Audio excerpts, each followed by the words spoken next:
بسم الله الرحمن الرحيم. اليوم وصفتنا طيبة وطعمها غير شكل، رز كابلي بالدجاج. تعالوا معاي نشوف سر وصفتنا وطعمها الحلو. في قدر على النار في مي باردة، نزلت بالدجاج المغسول بالخل والطحين وخليته لحتى يغلي.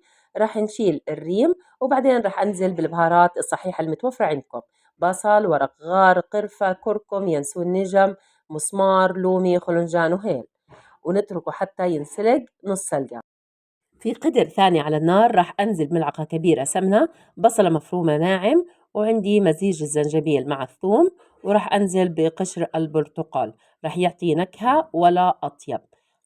وراح أنزل بفلفل أسود وبابريكا وكاري وملعقة صغيرة ملح ليمون وهيل، ونحرك الجميع مع بعض.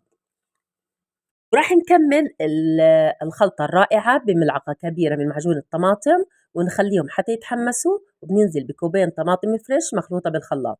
وبعدين لما يتسبكوا مع بعض راح ننزل بحبتين بطاطا مقطعة قطع كبيرة، وبننزل بدجاج المسلوق نص سلقة حتى ياخذ طعم الصوص. وهون أضفت كوب من مرق الدجاج ونص كوب من عصير البرتقال، ونغطيه لحتى يكمل استوى.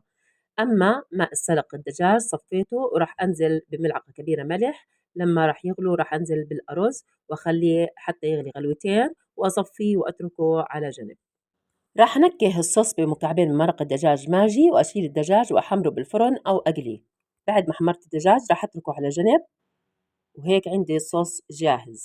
راح أضع الأرز فوق الصوص، وأضع عليه 3 كوب من الزعفران المنقوع إذا كان متوفر، وإذا لم يكن متوفر راح نحط صفار الزعفران. وراح نضع ملعقة كبيرة سمنة وأغطي القدر حتى يستوي الأرز لمدة 5 دقائق.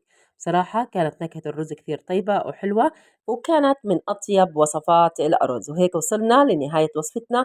بتمنى إن الوصفة عجبتكم، ولا تنسونا من اللايك والشير وتشتركوا بالقناة. وإلى اللقاء في وصفة جديدة، مع السلامة.